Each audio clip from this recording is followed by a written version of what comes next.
All right, so we're back and diving deeper into Allen Carr's easy way to stop smoking.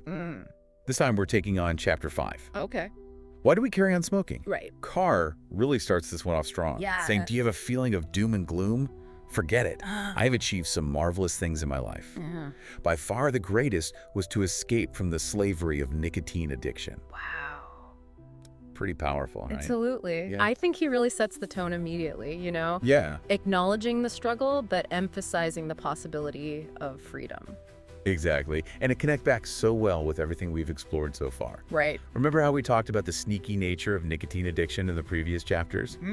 How it's less about genuine enjoyment and more about satisfying cravings that feel like they're ruling your life? Yes, absolutely. And how those cravings can be mistaken for actual pleasure. Right. So in Chapter 5, Carr digs deeper into why we keep smoking, even when we know it's bad for us. He argues that it all boils down to the illusion of pleasure and the power of brainwashing. I see.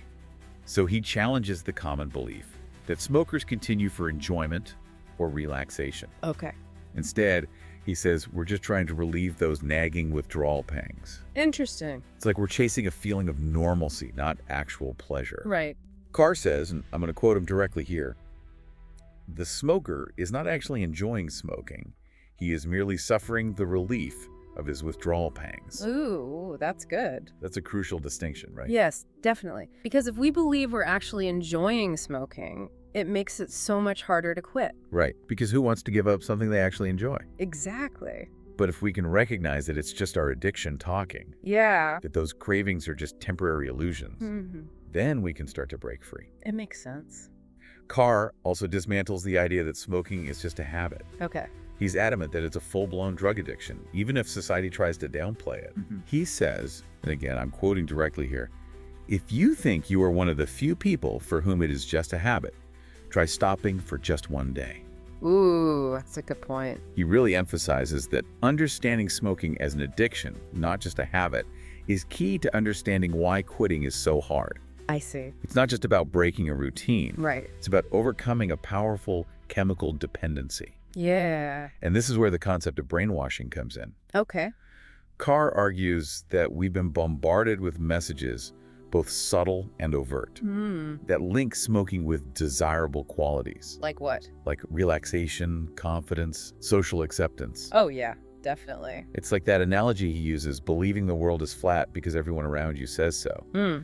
We accept these messages about smoking without questioning them because they've been ingrained in our culture for so long. Yeah, it's just what you grew up with. And he doesn't let smokers off the hook by saying they're stupid for falling for this. Right. He acknowledges that intelligent people smoke too. It's just that they haven't yet understood the subtle mechanisms of addiction and brainwashing at play. Yeah, I see. It's like we're caught in a web of illusions, and Carr's trying to help us see the strings. Interesting. Exactly.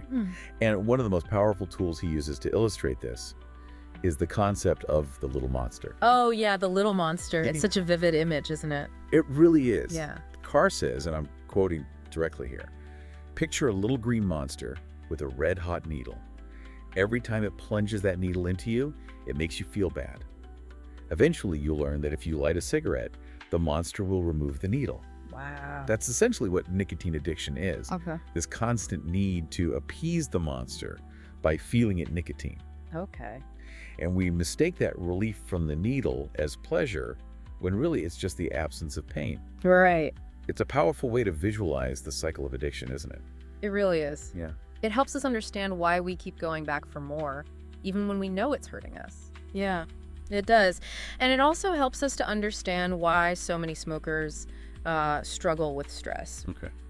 Carr argues that smoking actually increases stress in the long run, even though lots of people use it as a coping mechanism. It seems counterintuitive, Right.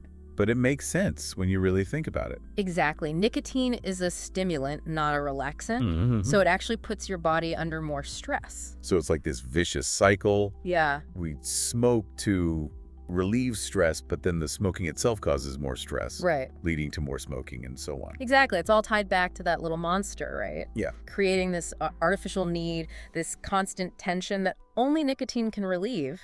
Like Carr says, you are creating the very stress which you are using smoking to alleviate. And that's a hard truth to face. It is. Because we like to think that we're in control, Right. that we're choosing to smoke because it helps us to relax. Uh-huh. But Carr's saying, no, you're not in control. Yeah. You're being controlled by your addiction. By the nicotine monster.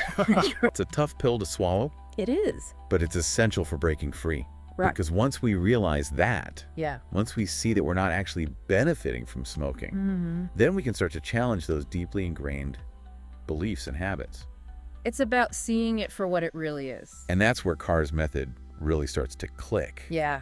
He's not just telling you to quit cold turkey and suffer through it. No. He's giving you the tools to understand why you smoke, Right. so you can make a conscious choice to stop.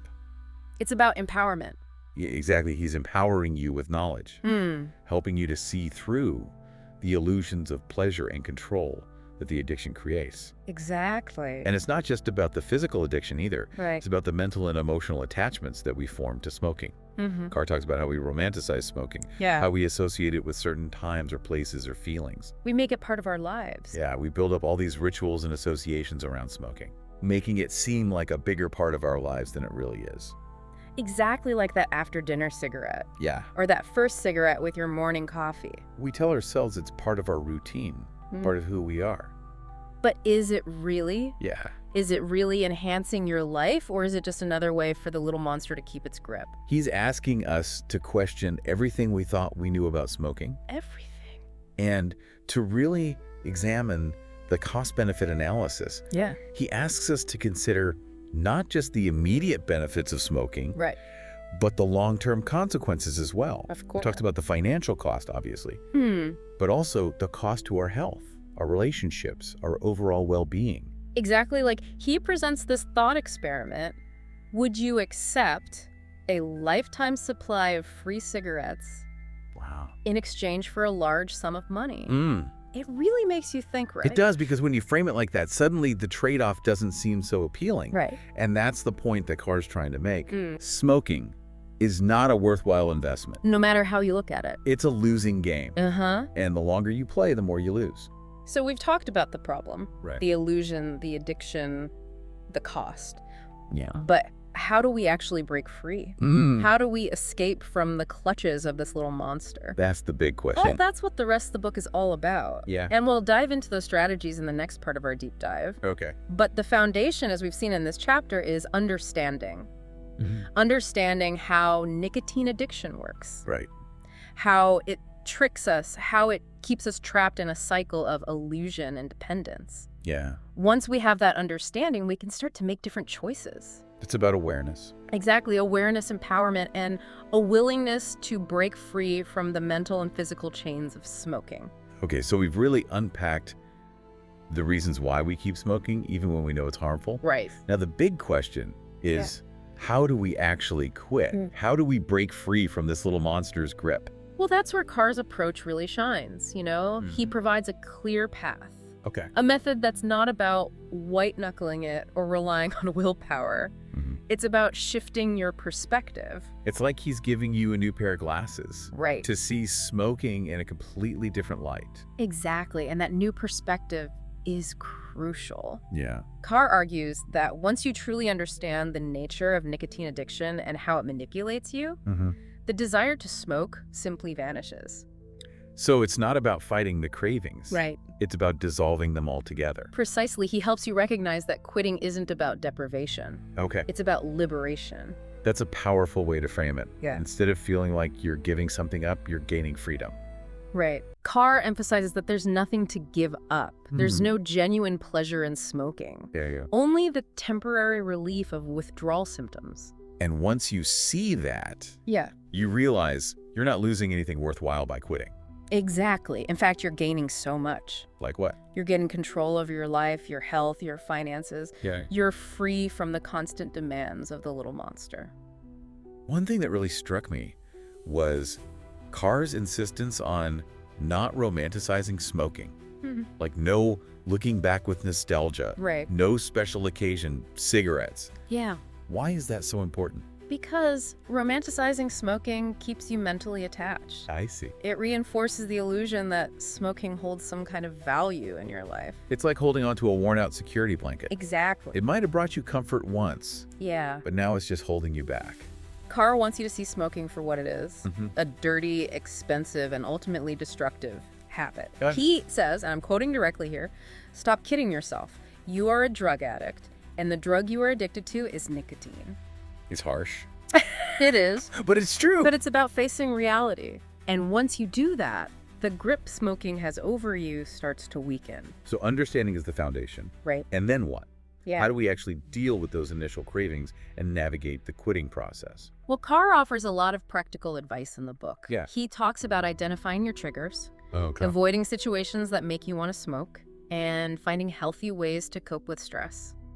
So just kind of taking care of yourself in general. Exactly. And he also emphasizes the importance of a positive mindset, Hmm. believing in yourself and your ability to quit. He's really big on that mental aspect, isn't he? He is. He says, and again, I'm quoting directly, "Remember that you are not a smoker trying to stop. You are a non-smoker, happy to be free of the slavery of nicotine." So it's about changing your identity, Yeah. seeing yourself as a non-smoker. Exactly. It's about embracing that new identity and all the positive things that come with it. And what are some of those positive things? Well, the benefits of quitting are pretty much endless. You know, you'll have more energy, better sleep, sharper senses, Okay. you'll breathe easier, taste your food better, and your clothes won't smell like smoke anymore. Yeah, that's a big one. It is. You'll also save a ton of money, and most importantly, you'll drastically reduce your risk of serious health problems. Right, like heart disease and lung cancer. Exactly. Carr reminds us that the human body is an incredible machine, Okay. capable of healing itself if we give it a chance. Yeah. He says, the human body is the most sophisticated object on our planet.